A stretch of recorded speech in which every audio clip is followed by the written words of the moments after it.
নমস্কার। আজকে ৭৮তম স্বাধীনতা দিবসে ৫ মিনিটের পাঠশালার পক্ষ থেকে সকলকে জানাই আন্তরিক অভিনন্দন ও শুভেচ্ছা। আজকে আমরা স্বাধীনতা দিবসকে স্মরণ করে একটি সংক্ষিপ্ত আলোচনা করব কিভাবে আপনি সাফল্যের দোরগোড়ায় পৌঁছবেন। প্রথমে শুরু করা যাক বাঙালি কবি রঙ্গলাল বন্দ্যোপাধ্যায়ের একটি কথা দিয়ে, স্বাধীনতাহীনতায় কে বাঁচিতে চায় হে, কে বাঁচিতে চায়। এই কথাকে পাথেয় করে আমাদের জীবনের দুঃখ, অভাব, হতাশার দীর্ঘ তিমির থেকে সাফল্যের দিশায় এগিয়ে যেতে হবে। তাই প্রয়োজন জীবনের লক্ষ্য নির্ধারণ করা ও সফলতা অর্জন করা। ফ্রান্সিস বেকন বলেছিলেন, সফলতার গোপন রহস্য হল উদ্দেশ্যে অবিচল থাকা। তাই সফলতার জন্য প্রয়োজন ধৈর্য ও ধারাবাহিক প্রচেষ্টা। মনে রাখবেন, ধৈর্য মানুষকে ঠকায় না, বরং উত্তম সময় শ্রেষ্ঠ জিনিসটাই দেয়।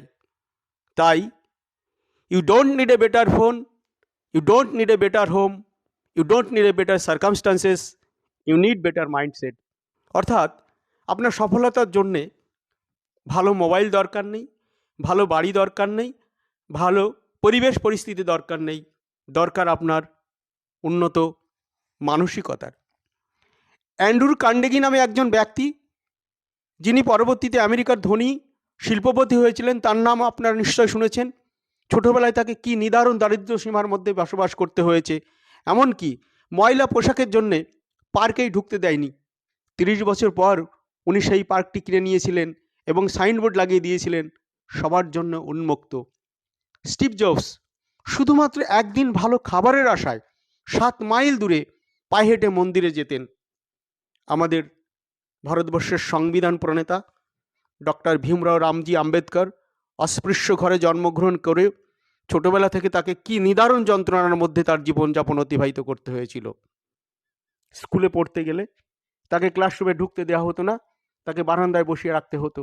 জল পিপাসা লাগলে দয়া করে কেউ যদি উঁচু করে একটু তার জল তার মুখে বা তার হাতে ঢেলে দিতেন, তবেই তিনি তার সেই পিপাসা মেটাতে পারতেন, নতুবা নয়।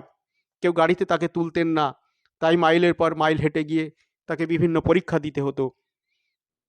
তিনি ছিলেন তৎকালীন পৃথিবীর 10 জন শ্রেষ্ঠ গুণীজনের মধ্যে একজন, ভারতের সংবিধান প্রণেতা এবং স্বাধীন ভারতের প্রথম আইনমন্ত্রী।